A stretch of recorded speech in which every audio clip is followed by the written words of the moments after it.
Eh bien, bonjour, je vous souhaite à tous une bonne année par l'imagination, puisque nous sommes en nombre très réduit dans cette salle, et j'aurai le plaisir de parler presque littéralement dans le vide pendant les cours de cette année, mais j'espère qu'il y aura quelqu'un pour regarder la diffusion qui se fera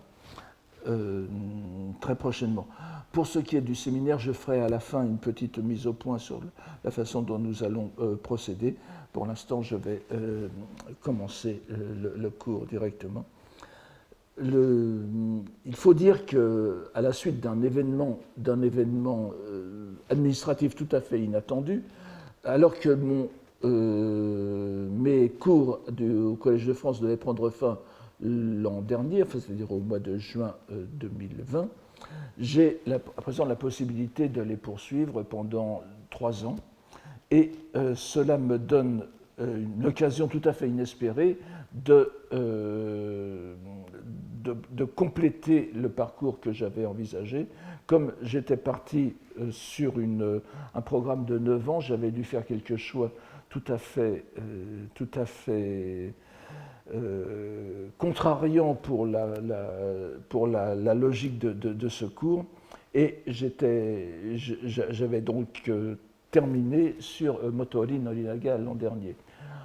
Cette obligation n'était pas, en fin de compte, si mauvaise que cela, puisque le résultat était que j'avais dû renoncer un tout petit peu à l'ordre chronologique et que j'avais abordé Motoori Norinaga, qui, comme vous le savez, occupe la fin du XVIIIe siècle, de 1730 à 1803, si je ne me trompe. J'avais fait donc j'avais abordé Motoori Norinaga et son rapport philologique et intellectuel entre le Genji Monogatari et le Kojiki, où je ne reviens pas là-dessus, tout de suite après l'année que j'avais consacrée au Genji Monogatari, ce qui était donc d'une logique non pas chronologique, mais tout à fait idéologique, si je puis dire, puisque Motoori Norinaga avait fait la moitié de son parcours intellectuel à partir du Genji.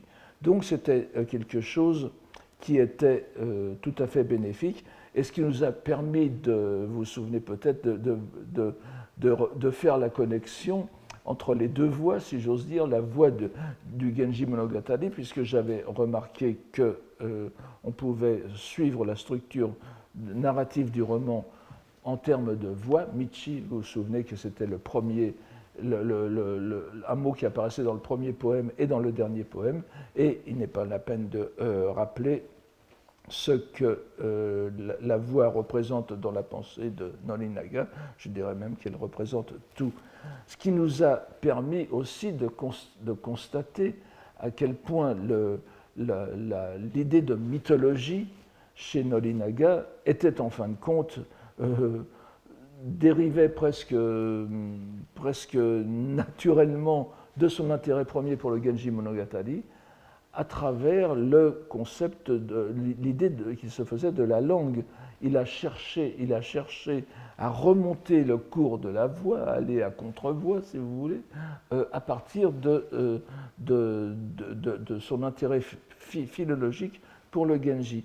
Ce qui nous a rappelé la primauté de l'importance de la mythologie dans l'élaboration de la pensée japonaise. Et j'ai fait récemment justement une petite conférence à la Société asiatique que je vous invite à regarder. Vous pouvez la regarder sur le site de la Société asiatique en mettant la date du 18 décembre 2020, n'est-ce pas, et qui était consacrée justement à la mythologie, langue et poésie au Japon, à partir des travaux c'était une élaboration à partir des travaux d'un indianiste germano-américain, Witzel, n'est-ce pas, et qui faisait grand cas de la mythologie japonaise pour expliquer, enfin pour point de comparaison avec la mythologie indienne.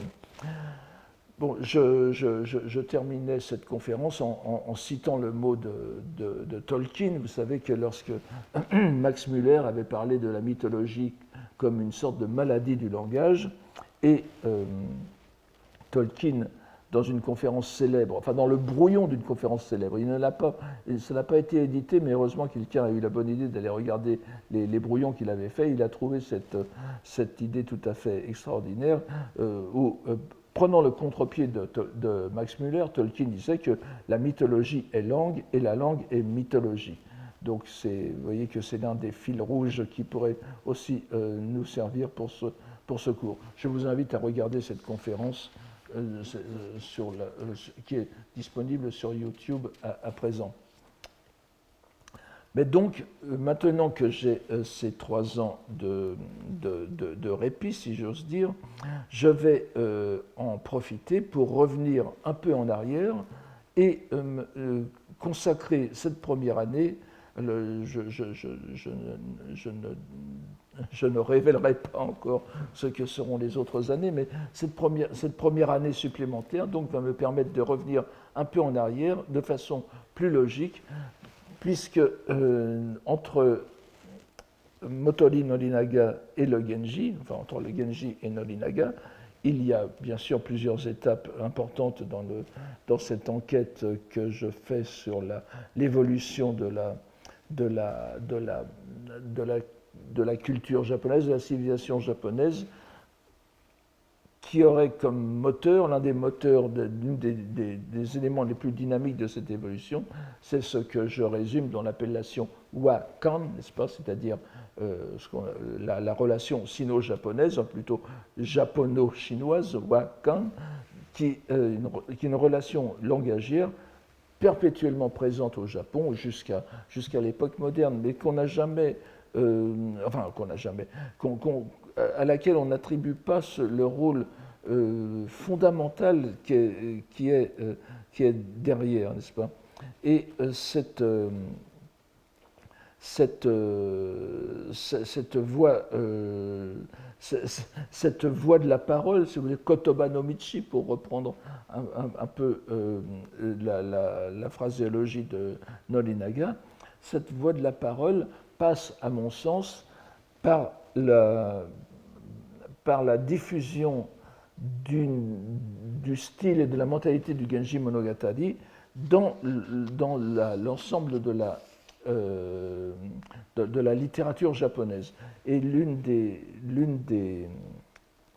l'un des éléments importants, disons, de point de permutation de la lignée du Genji Monogatari pour le diffuser de façon plus approfondie, de prendre racine vraiment dans l'ensemble de la société et de la culture japonaise, c'est ce qui s'est passé au XVIIe siècle avec l'œuvre du romancier Ihara Saikaku, dont vous avez vu les 1642-1693. Donc vous voyez qu'il date d'un siècle avant Norinaga.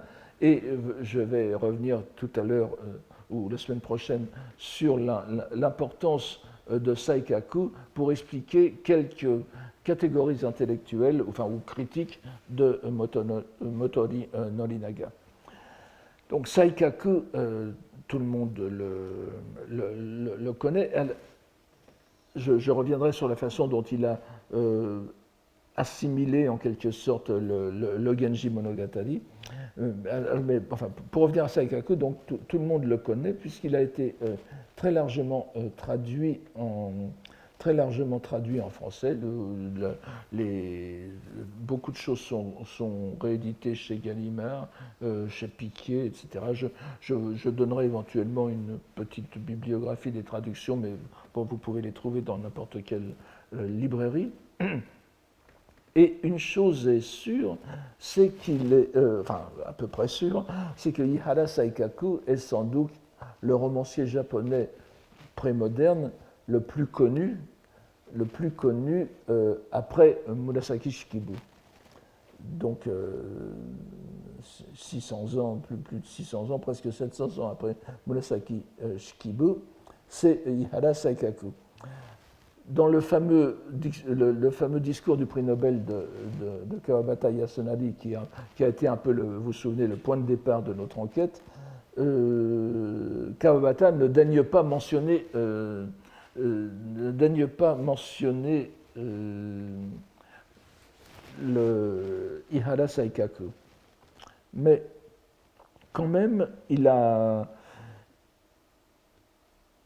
été alors, vous vous souvenez que je vous ai donné.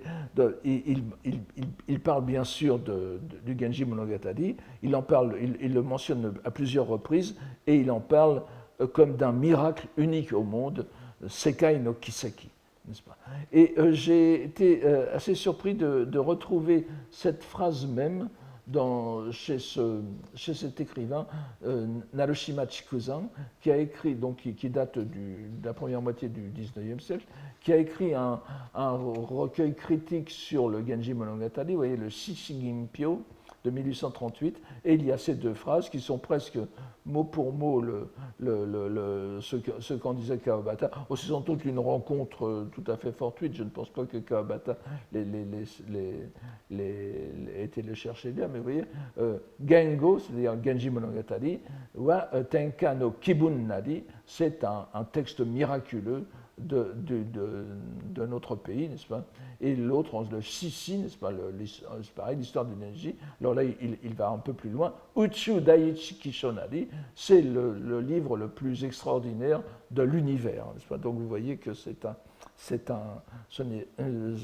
que disait Kawabata n'est pas une opinion personnelle, mais quelque chose qui est bien représenté au Japon. Alors, nous allons donc revenir à Ihara Saikaku, dont les dates couvrent essentiellement la seconde moitié du XVIIe siècle, qui est justement une époque tout à fait extraordinaire dans le bouillonnement, l'effervescence intellectuelle japonaise. Si vous vous souvenez du cours de l'année dernière, je n'ai pas de redonner les noms ici, ce n'est pas la peine, mais Keiichu, n'est-ce pas, qui est le grand fondateur de la philologie japonaise que l'on désignera du terme de kokugaku, n'est-ce pas, les études nationales, que je préfère traduire par philologie nationale ou philologie japonaise, et certainement pas par nativist studies, le terme qui est à la mode aux États-Unis, qui est vraiment une récupération une espèce de plaquage d'étiquettes tout à fait inconsidéré, me semble-t-il.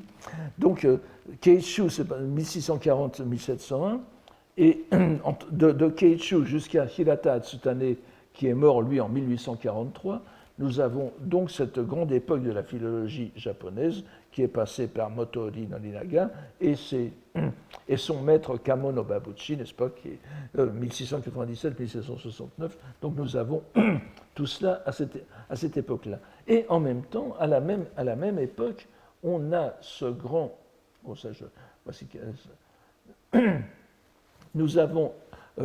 grosso modo, en exagérant un peu en ajustant un peu les dates, n'est-ce pas, nous avons dans la littérature japonaise ce grand foisonnement littéraire que l'on a appelé parfois, qu'on appelle encore souvent Genroku Bunka, n'est-ce pas, la culture de l'ère Genroku, donc vous savez que l'histoire japonaise, les périodes au Japon sont divisées en périodes qui ne correspondent pas dans le Japon prémoderne au règne d'un empereur. Un même empereur peut avoir plusieurs ères pendant son règne. L'ère Genroku, donc vous voyez ici, dure une douzaine d'années. En réajustant un peu, on peut mettre dans ces grands tenants de l'ère Genroku, on peut mettre évidemment Ihara Saikaku. Il y a évidemment le grand poète de haïku Matsuo Basho, n'est-ce pas, Basho que tout le monde connaît, qui est pratiquement l'exact contemporain de Saikaku, puisqu'il est né en 1644, il est mort en 1694. voyez, à 2 ans près à chaque fois. Et puis vous avez bien sûr, légèrement postérieur, Chikamatsu Monzaemon, le grand homme du théâtre au sens large, le Joruri, la narration théâtrale, si vous voulez, et le kabuki, sans parler du bunraku aussi. Et Chikamatsu Monzaemon, lui, légèrement postérieur, d'une dizaine d'années, 1653-1724. Et chacun a illustré d'une façon différente cette culture de Genroku, qui est d'une certaine façon l'ancêtre le plus immédiat de la littérature japonaise de Meiji. Alors, si nous laissons de côté Chikamatsu Monzaemon, qui a fait aussi qui a aussi une petite œuvre poétique d'ailleurs, mais nous remarquons que Basho et Saikaku se rencontrent dans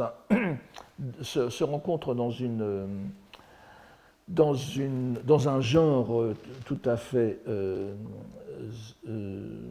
particulier maintenant, mais qui était très répandu à l'époque, qui est le haïku, qu'on appelait plutôt le haikai. Bon, je ne reviens pas sur la terminologie, je dirais plutôt haikai, puisque le haïku est une forme relativement moderne, n'est-ce pas?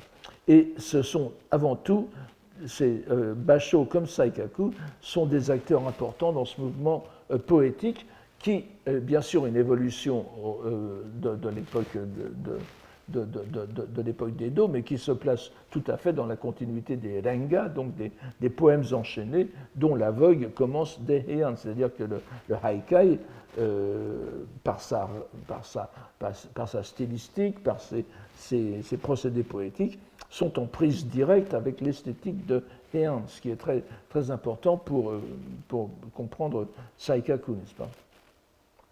Et donc c'est une forme en quelque sorte japonisée et classicisée de la culture japonaise, disons plus proche du Genji Monogatari, et on peut dire que Saikaku, par ce biais, à la fois par son intérêt poétique, et nous verrons après par l'enchaînement qu'il fait avec le Genji, il se situe dans cette continuité langagière qu'on pourrait appeler la lignée du Genji d'un côté, opposée à la lignée du Heike Monogatari de l'autre. Vous savez que j'ai déjà fait allusion à cette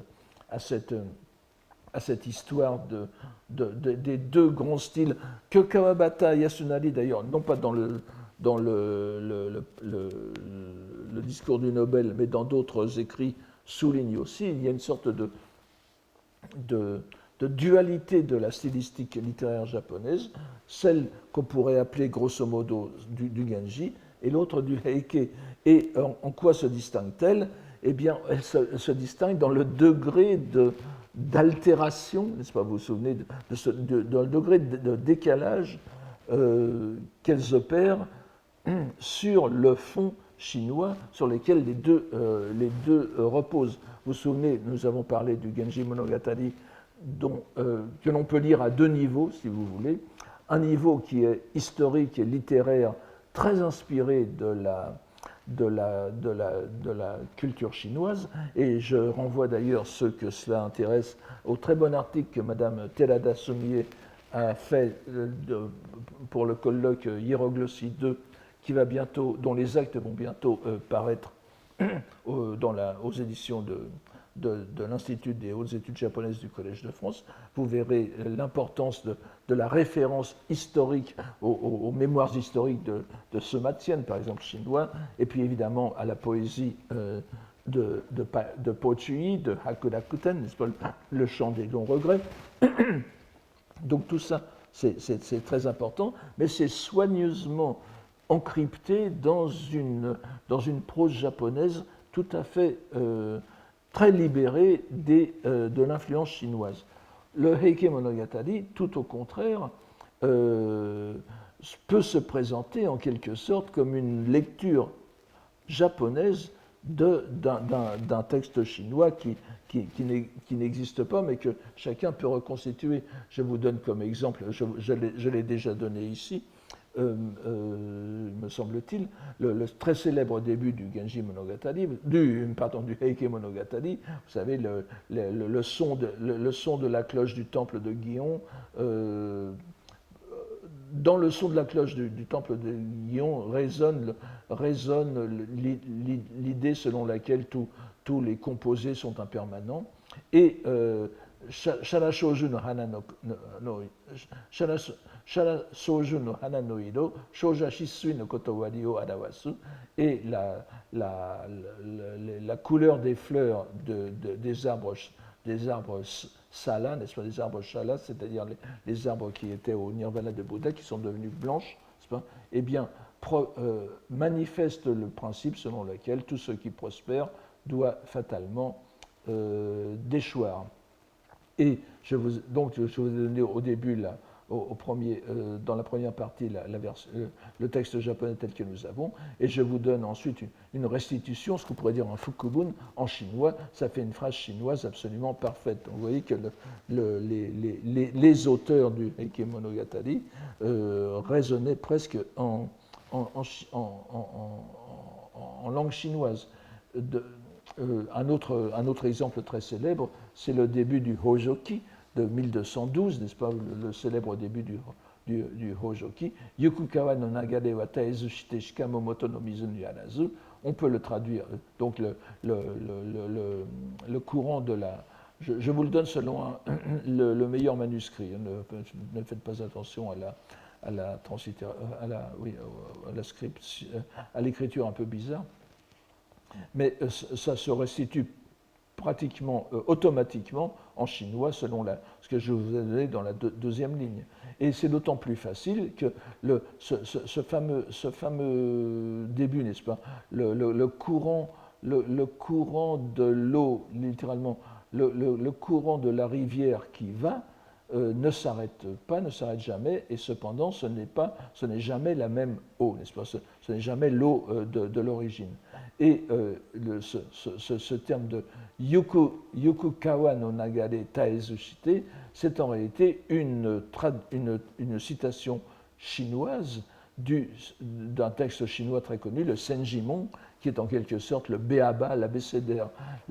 Enfin, c'est le livre des 1000 caractères, n'est-ce pas? Un livre qui a été très utilisé au Japon dès le 7e, 8e siècle, et qui a été rédigé en Chine au 6e siècle, semble-t-il. Et je vous donne ici, n'est-ce pas, vous avez Kawa no nagare Yamazu, on peut même le dire Taezu, c'est exactement le Hojoki. Donc vous avez cette autre lignée donc, stylistique qui est lignée plus proprement sino-japonaise et qui a été exemplifiée au Japon, un peu après, c'est pour contraster avec Ihara Saikaku, à l'époque d'Edo, et à la fin de l'époque d'Edo, vous voyez, il est mort en 1848, c'était certainement Bakin, donc Kyokutei Bakin, qu'on pourrait appeler l'Alexandre Dumas japonais, si vous voulez, c'était certainement l'écrivain le plus populaire. Je vous donne quelques-uns de son livre le plus connu, qui est encore très lu au Japon, bien que ce soit un roman fleuve, n'est-ce pas, le Hakkenden, le Nanso Satomi Hakkenden, la vie des 8 chiens, enfin des 8 frères qui sont descendants ce sont des humains, mais seraient descendants d'un chien, qui s'inspire énormément du grand roman chinois, le Suikoden, au bord de l'eau, traduit en français par au bord de l'eau, et qui a pris toute son importance au Japon à l'époque. Et je vous donne, par exemple, pour vous montrer qu'on est exactement dans la lignée du Heike Monogatari, l'un des premiers chapitres de Bakin, enfin ce sont les sous-titres, vous me direz, mais vous voyez que ça se présente comme Suemoto-ku no koshite, il faudrait Setsu ni shisu, Hakuryu uno kumo hasande minami ni kaeru. C'est en réalité, on peut le traduire, on peut le restituer presque automatiquement en chinois classique, n'est-ce pas? Donc, Suemoto meurt dans la dignité, si vous voulez, en laissant de ces dernières paroles, ces dernières inscriptions, et le dragon blanc, le blanc dragon, retourne vers le sud à travers les nuages. Donc, vous voyez, ce sont des choses qu'on systématiquement donc, décalées du chinois et qui donnent un intérêt très particulier, un contraste très particulier avec Saikaku. Donc, on peut faire en quelque sorte un parallèle contrasté entre les deux. Mais c'est Saikaku qui nous intéressera cette année, et il nous intéressera pour une histoire, pour une raison tout à fait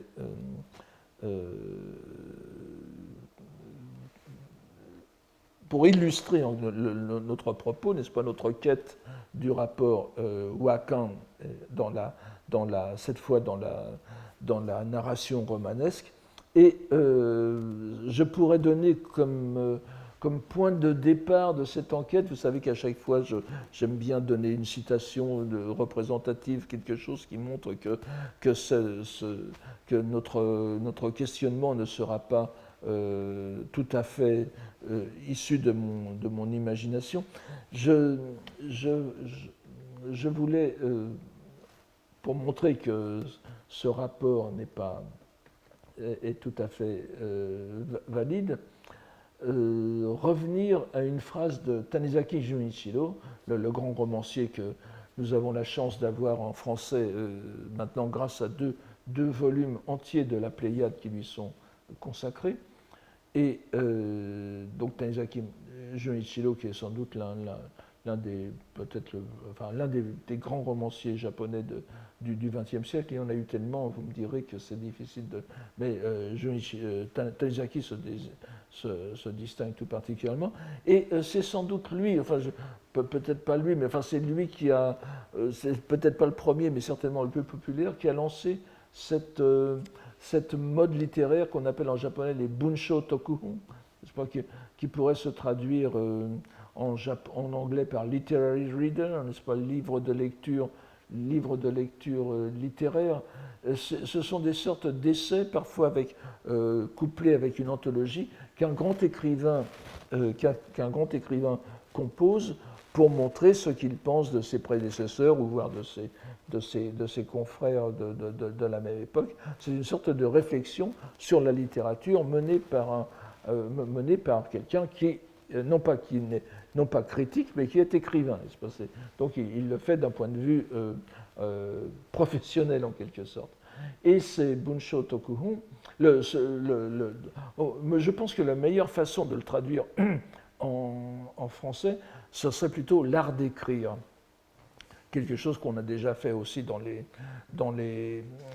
qui se pratique souvent en Occident, mais donc ce Bunsho Tokuhon de Tanizaki a été publié en 1934. Et c'est amusant de voir qu'en 1950, c'est Kawabata Yasunari qui a publié sous son nom un livre du même titre exactement. Et puis en 1959, c'est Mishima Yukio, n'est-ce pas? C'est-à-dire que c'est écrire, un art d'écrire est quelque sorte devenu un parcours obligé pour les grands écrivains. Ça a continué après, il y en a encore, Maruya Saiichi et bien d'autres l'ont fait. Mais il y a quelque chose de commun, me semble-t-il, dans ces arts d'écrire de Tanizaki, de Kawabata et de Mishima, qu'on trouverait difficilement dans les équivalents japonais, occidentaux, Patricia Highsmith ou Stephen King, n'est-ce pas? C'est que Stephen King ne va pas se demander pourquoi écrire en américain moderne plutôt que dans l'anglais de Chaucer, n'est-ce pas? Mais Tanizaki et Kawabata et même Mishima s'interrogent à chaque fois sur la pertinence de choisir le japonais moderne, enfin le japonais rénové plutôt. Ce n'est pas la langue populaire japonaise qu'on a choisie pour la littérature, vous vous doutez bien, c'est une langue qui est tout à fait reconstruite. Et Tanizaki le souligne très très bien, n'est-ce pas? Et donc, c'est-à-dire que tous ces auteurs, parce que on écrivait encore en japonais classique jusqu'au début du XXe siècle, n'est-ce pas? Et même au-delà, puisque tous les documents administratifs étaient rédigés en japonais classique, en japonais de chancellerie en quelque sorte, jusqu'au milieu du XXe siècle. Donc le choix de la langue était encore à justifier presque. Et c'est ça qui est très intéressant. Et dans ce Bunsho Tokuhon, donc dans cet art d'écrire de Tanizaki, et il faut savoir qu'il ne parlait pas dans le vide, Tanizaki a été très profondément influencé par le Genji Monogatari.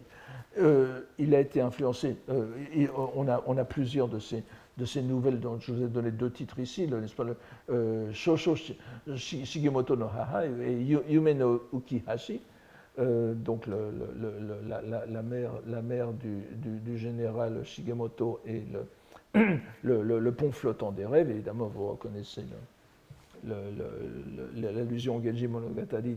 Ce sont donc deux nouvelles, de courts romans ou de longues nouvelles de Tanizaki qui se situent à l'époque de Heian et qui commencent par des allusions directes au Genji Monogatari, n'est-ce pas?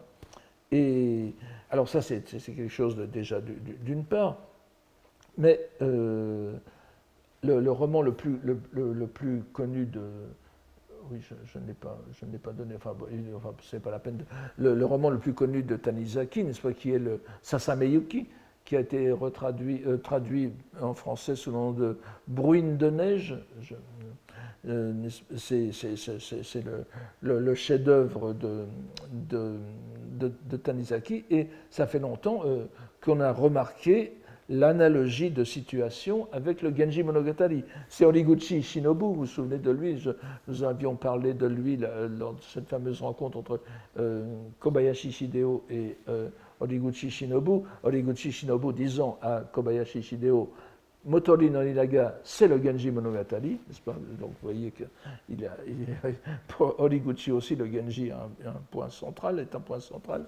Eh bien, donc on a fait le lien entre le Genji et le Sasameyuki, et je dirais que le chaînon manquant entre les deux, c'est Saikaku. Nous allons le voir tout de suite. Et ce qui est intéressant aussi, c'est non seulement cela, mais Tanizaki a passé une grande partie de sa vie. Alors on dit que c'était alimentaire, etc. Mais c'est quand même c'est pas si c'est loin d'être secondaire. Il a passé une grande partie de sa vie à traduire en japonais moderne le Genji Monogatari. Vous savez qu'il avait été traduit au moins une fois, en entier, par la grande poétesse Yosano Akiko, qu'il avait publié en 1912, donc dans un japonais qui était déjà très, très daté à l'époque de quelques années plus tard, avec l'évolution très rapide du japonais. Et donc, Tanizaki a fait 3 versions du Genji Monogatari, et ce n'est pas rien, comme vous le savez, c'est un livre très, très long, n'est-ce pas?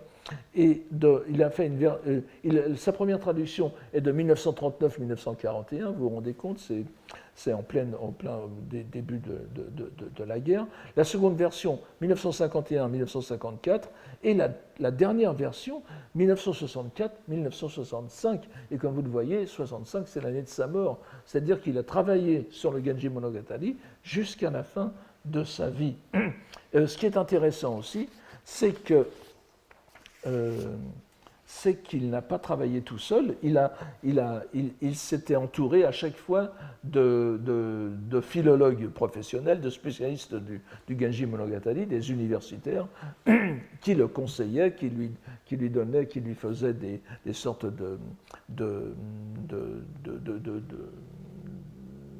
pas de brouillons, mais enfin de textes à partir desquels travailler. Et ça rappelle tout à fait, si je puis me permettre cette comparaison, ce qu'avait fait le grand écrivain grec Kazantzakis, n'est-ce pas, qui a traduit Homère, les 2 poèmes d'Homère, en grec moderne, qui a fait la traduction presque définitive en grec moderne, puisque c'est une traduction qui a écrasé toute tentative supplémentaire de le faire. Mais Kazantzakis a travaillé avec un helléniste, un philologue de profession, n'est-ce pas? Il ne partait pas tout seul. Eh bien, donc, c'est pour vous dire à quel point le Genji est important pour Tanizaki. Eh bien, donc, dans son art d'écrire, il dit que les deux maîtres de la prose japonaise, c'est Murasaki Shikibu et Ihara Saikaku. Voilà. Et il les reconnaît comme les deux grands prosateurs du Japon prémoderne. Et c'est très intéressant parce que on pourrait dire d'un certain côté que Saikaku justifie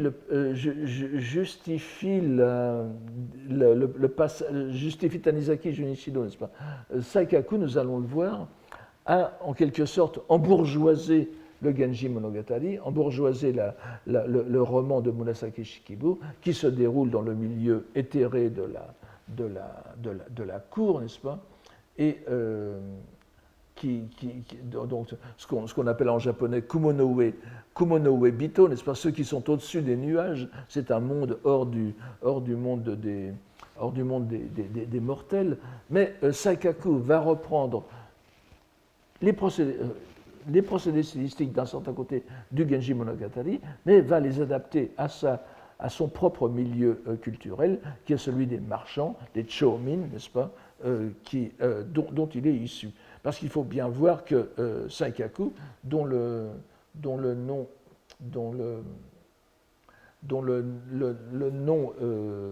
était Hirayama Togo, n'est-ce pas, donc le nom bourgeois, si vous voulez. Saikaku, Ihara Saikaku étant un pseudonyme qu'il a repris plus tard, enfin,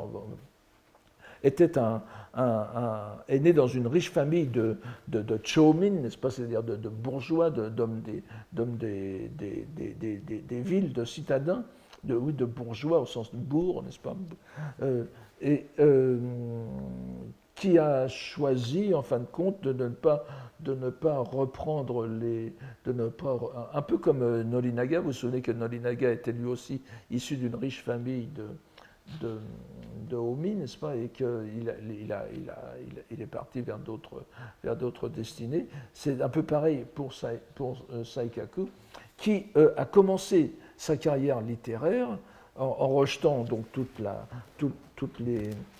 Mais vous verrez qu'à la fin de sa vie, il revient à des préoccupations. Enfin, il n'a pas rejeté la bourgeoisie, il a rejeté le travail de commerçant, mais il s'est consacré à la littérature. Mais il est toujours resté très conscient de l'importance de l'économie, justement, dans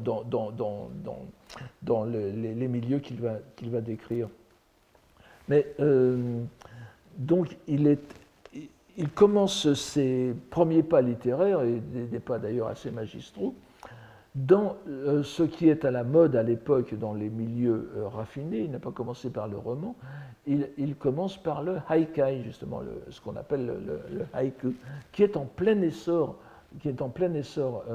à l'époque, et il se divise notamment en deux grandes...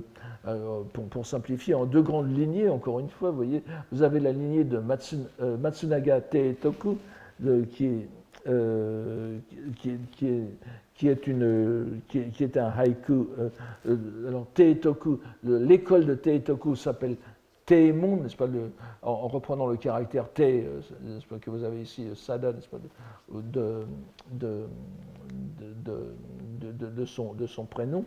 On l'appelle l'école de Teitoku, qui était un style raffiné et qui était donc fidèle à l'esthétique de l'époque précédente, de Muromachi, n'est-ce pas? Alors que l'autre école, c'était l'école de Nishiyama Soin, qui est bien postérieur, vous voyez, qui est le grand aîné de Saikaku.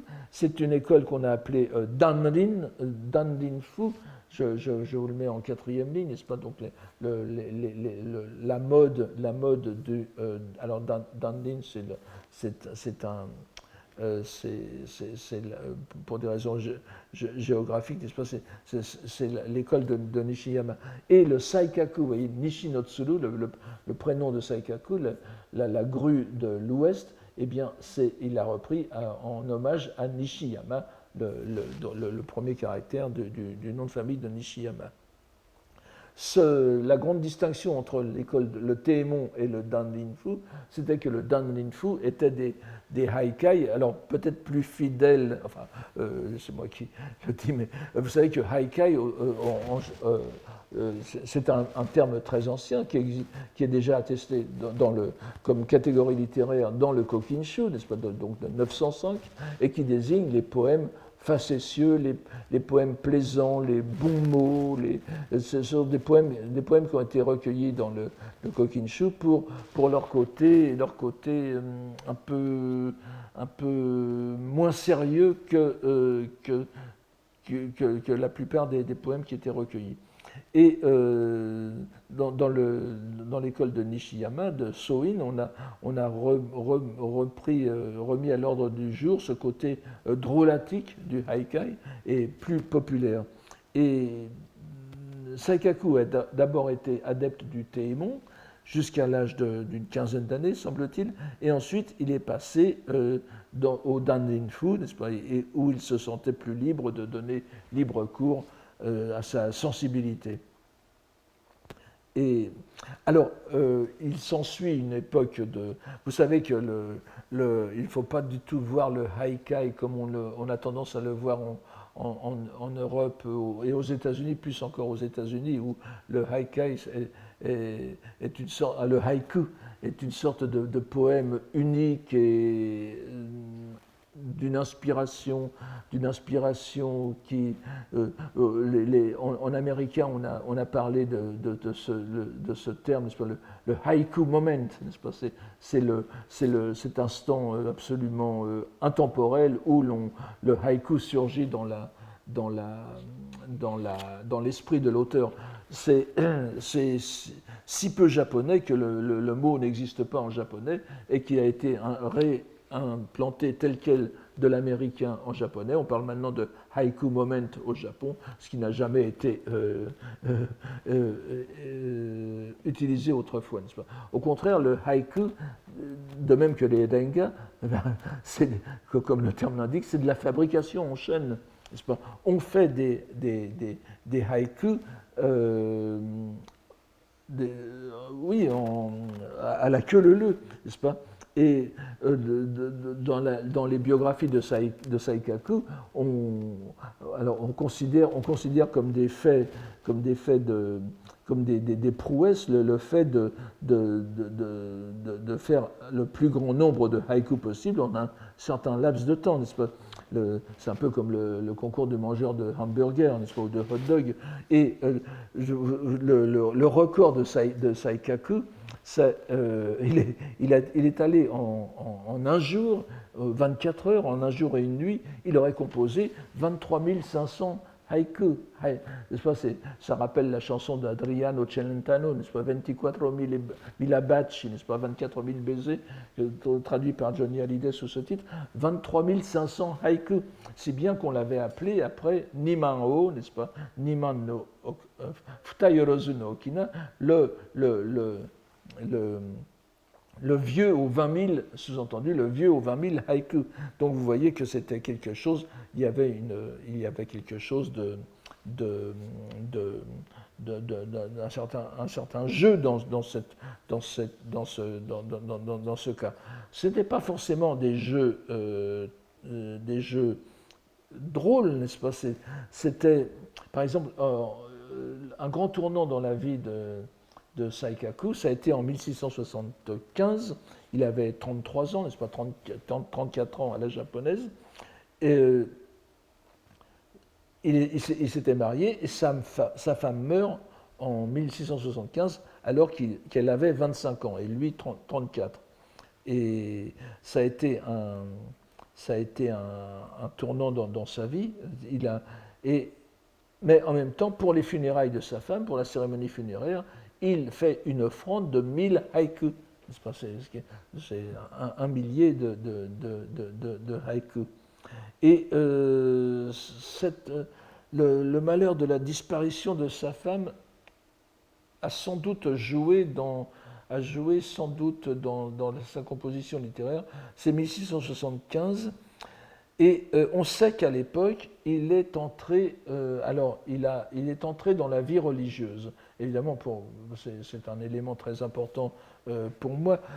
C'est très vague, on ne sait pas. La seule note biographique, je crois, qui le note, dit Hottai Nishite, Hottai Oshite. Il a pris la dignité religieuse, ce qui ne veut pas dire grand-chose, n'est-ce pas?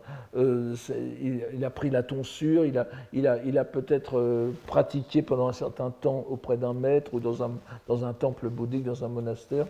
On ne sait pas exactement, ou simplement il s'est peut-être mis en retrait du monde, c'est simplement un autre mot, une autre appellation de inkyo, n'est-ce pas? Le fait de se trouver retiré du monde.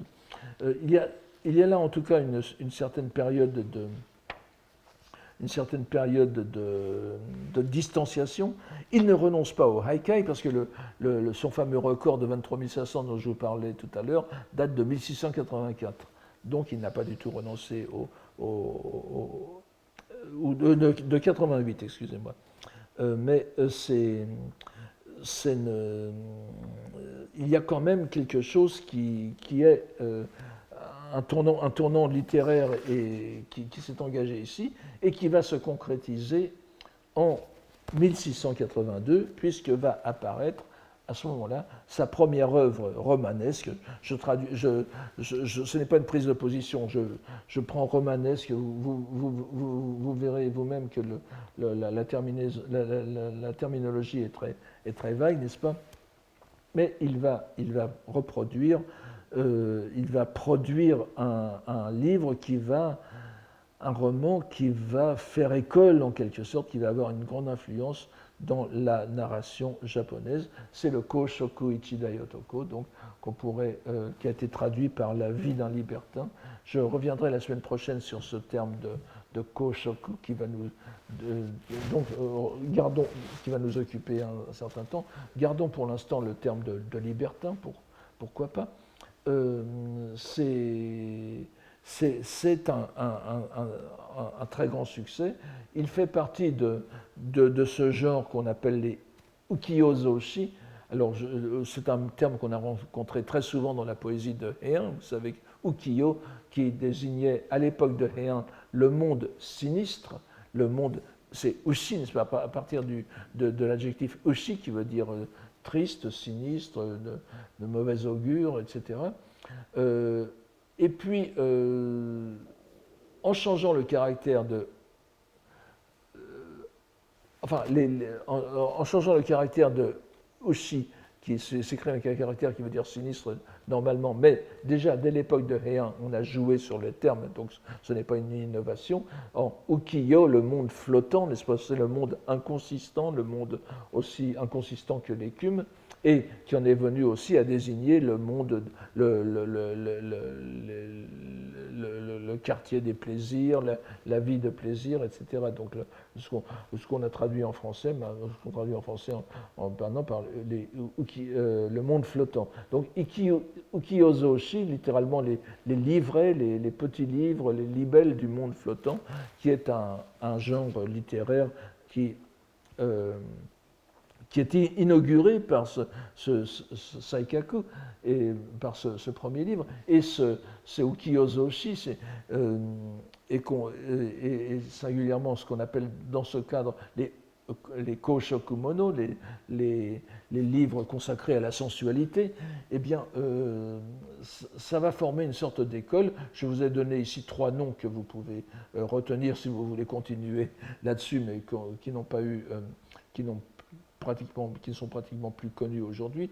Je vous donne 3 noms représentatifs avec un certain grade dans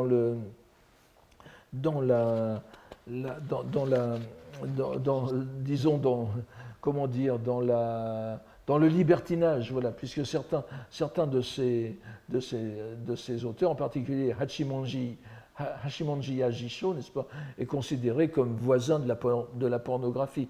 Il ne faut pas non plus exagérer, c'est qu'on regarde, enfin, ce sont des choses quand même relativement innocentes par rapport à ce qui se fera plus tard, mais c'est vrai qu'il est plus déluré, en quelque sorte, dans ses descriptions, que Saikaku, en particulier dans ce premier livre de la vie d'un libertin. Alors,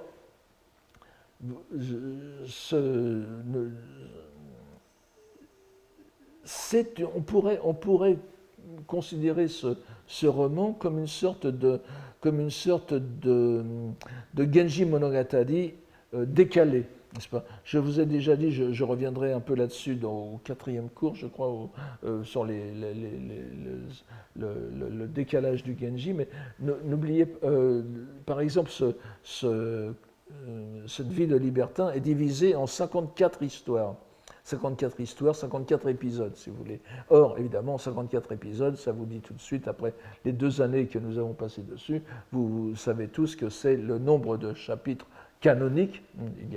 Je ne parle pas de l'histoire de la constitution du texte, mais le texte reçu du Genji Monogatari, c'est 54 chapitres. Et donc le Koshoku Ichida Yotoko, divisé en 54 épisode reproduit, fait encore une fois un décalage du Genji Monogatari. Vous voyez toujours ce décalage qui est la marque de l'évolution de la culture japonaise à chaque fois. Et l'autre grande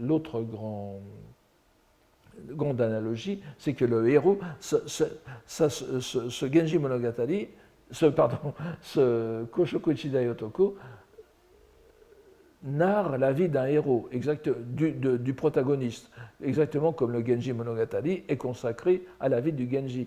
Et dans le roman de Saikaku, c'est bien balisé, n'est-ce pas, selon l'âge du protagoniste à chaque fois. Et ce qui est très différent, c'est qu'on ne parle pas de Genji. Ici, le héros, le protagoniste s'appelle Yonosuke. Yonosuke, suke, ça ne veut pas dire grand-chose, c'est une sorte de support pour les noms propres, mais le Yonosuke, c'est le yo qu'on a dans ukiyo-e, n'est-ce pas? Donc c'est celui du monde, celui qui est dans le monde, phénoménal. Et on peut dire que le Genji Monogatari s'est embourgeoisé dans le Koshoku Ichida Yotoko, puisque tout ce qui était consacré à la cour impériale, au monde extrêmement raffiné de la cour impériale, va devenir chez Saikaku transposé dans le quartier des plaisirs, où les histoires extraordinairement galantes qui étaient désintéressés dans le Genji Monogatari, l'espace c'était des gens qui n'avaient pas de problème pour vivre, mais dans ce pseudo-univers clinquant du quartier des plaisirs, le Kurua, qu'on appelle en japonais, le Hirosato, etc. Eh bien, dans cet univers, tout est faux, tout est régi par des contraintes qui sont beaucoup moins enchantées que dans le Genji Monogatari. Et on peut dire que c'est une étape dans la désacralisation du monde du Genji. Et je vous ai donné la dernière étape, c'est ce fameux roman de Ryutei Tanehiko, qui est pratiquement contemporain de Bakin, qu'on appelle le Nisei Murasaki Inaka Genji, le Genji rustique, n'est-ce pas, le Genji des campagnes, la pseudo Murasaki. Et on peut considérer d'un certain côté que le Koshoku Ichida Yotoko et les Koshoku Mono de Saikaku, donc les romans traitant de la vie du quartier des plaisirs, sont une étape dans cette mondanisation du Genji. Je n'aurai pas le temps, bien sûr, d'insister trop sur tous les aspects de cette vie japonaise qui qui est extrêmement important, au moins dans l'aspect littéraire à l'époque. Je renvoie à un livre qui vient de paraître vraiment par un hasard tout à fait extraordinaire. Il est paru au mois de septembre ou d'octobre de 2020. Philippe Pons et Pierre-François Suiry, donc L'esprit de plaisir, une histoire de la sexualité et de l'érotisme au Japon, 17e, 20e siècle. Ce ne sont pas les seuls à avoir abordé le problème. On pourrait parler aussi de Jan Buruma, qui a écrit The Pink Samurai, qui n'est pas cité, je ne sais pourquoi, peut-être enfin, bon, peut-être qu'ils ne sont pas d'accord avec certains. Et puis vous avez aussi les livres de Agnès Giard, n'est-ce pas, sur l'érotisme japonais. Mais le livre de Philippe Pons et Pierre-François Suiry sont vraiment une étude sociologique, en quelque sorte, et idéologique de ce monde. C'est pour ça que je vous en recommande la lecture. Alors, on retrouvera quelque chose de tout à fait intéressant dans cette vie d'un libertin, c'est qu'il est centré sur un homme qui ne vit que pour le plaisir et qui n'a aucune préoccupation morale, n'est-ce pas? Et ça vous rappellera certainement quelque chose, je reviendrai bien sûr là-dessus. Motoori Noninaga avait déjà soulevé le problème de la non-moralité, l'amoralisme du Genji, lui-même dans le Genji Monogatari. On a à peu près la même chose, et c'est quelqu'un qui vit pour le plaisir, et qui non seulement vit pour le plaisir, mais n'en conçoit aucun regret, n'est-ce pas, aucune repentance, et même ça finit même par une sorte d'apothéose, puisque le héros, Yonosuke, ne meurt pas, mais il part pour l'île des femmes, l'île aux femmes, n'est-ce pas, où il passera l'éternité à continuer ce qu'il aura fait pendant sa vie. Alors c'est donc quelque chose de tout à fait intéressant de ce point de vue, puisque on est dans une description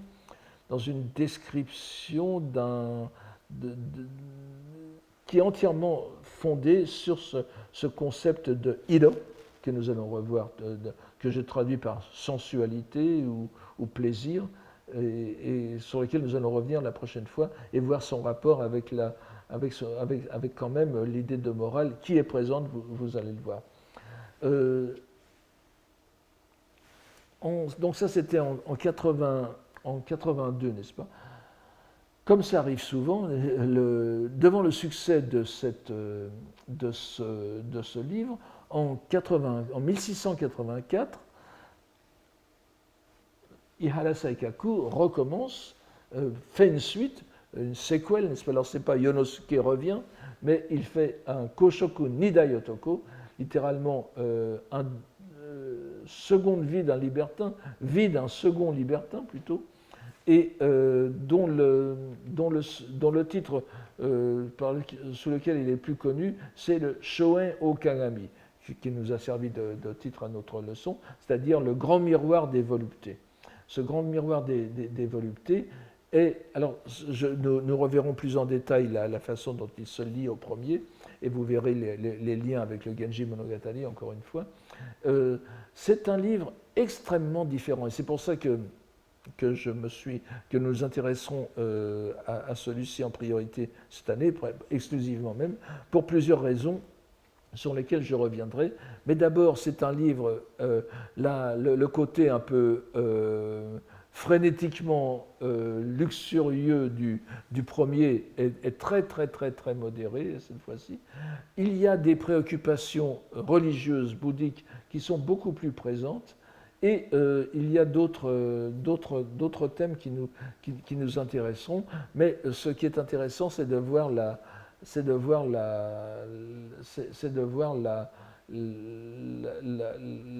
relation fragmentée avec le premier. Je vous donne aussi deux autres titres très importants de Saikaku, qui sont le Koshoku Ichidai Onna.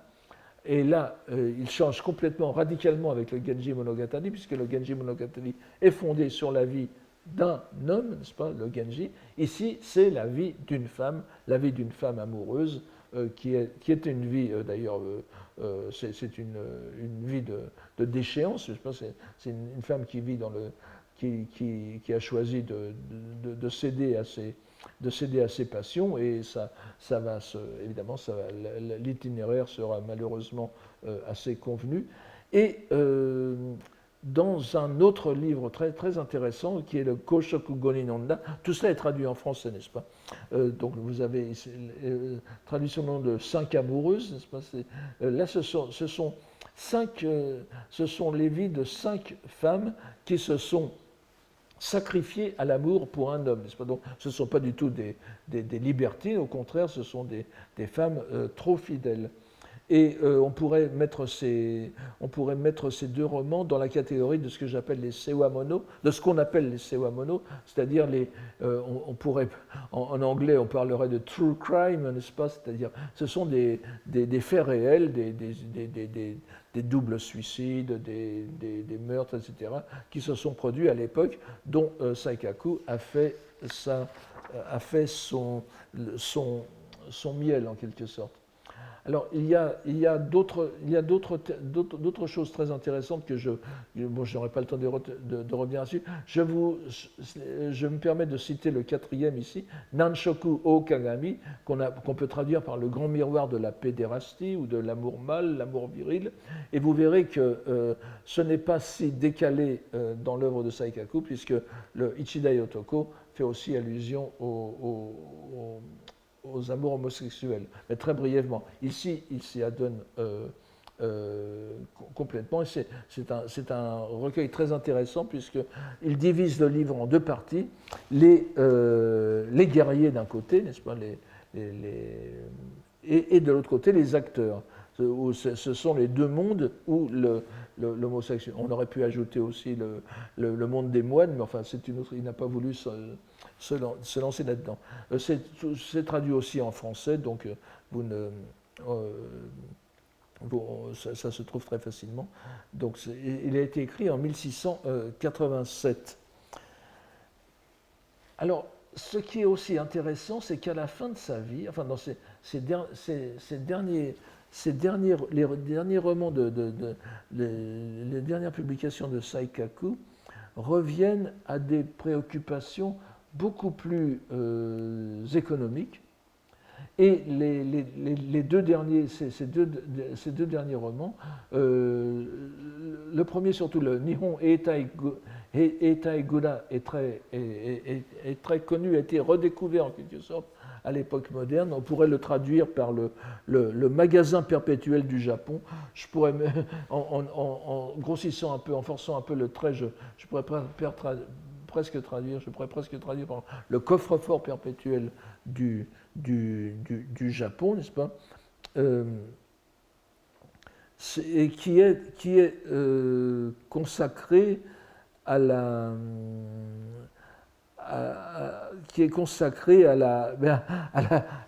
façon de faire fortune et à la façon de perdre sa fortune. Ce sont des histoires économiques fondées sur l'économie, si bien que un critique du nom de Tanewaki Masachika, dans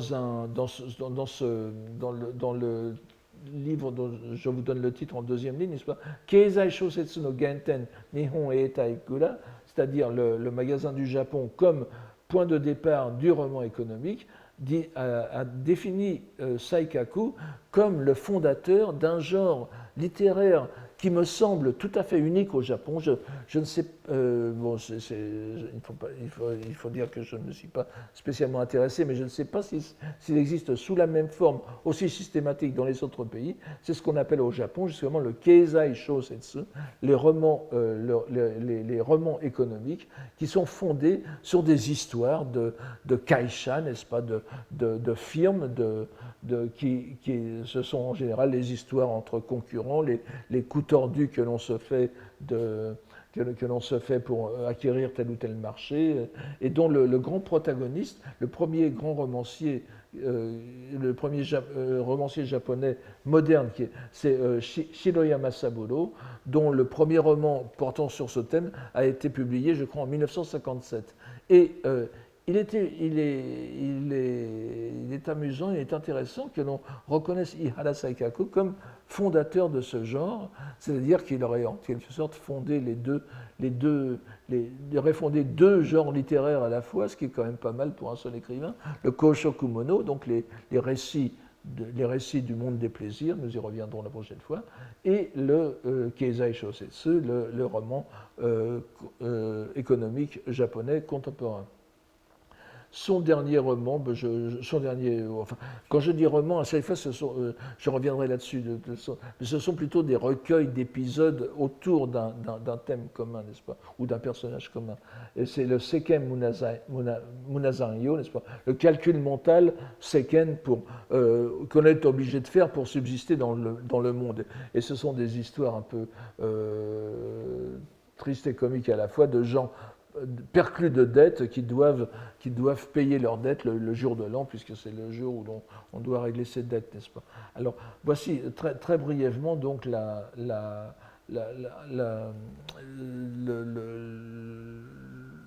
présentation générale de Saikaku et de son œuvre. Dès la prochaine fois, nous allons entrer dans l'histoire de deux conceptions importantes pour mieux comprendre la façon dont Saikaku jongle avec des idées anciennes japonaises. Et j'expliquerai ensuite pourquoi nous avons choisi le grand miroir des voluptés comme fil rouge de cette année. Je vous remercie beaucoup et je vous dis à la semaine prochaine. J'espère que le public sera aussi nombreux. Merci.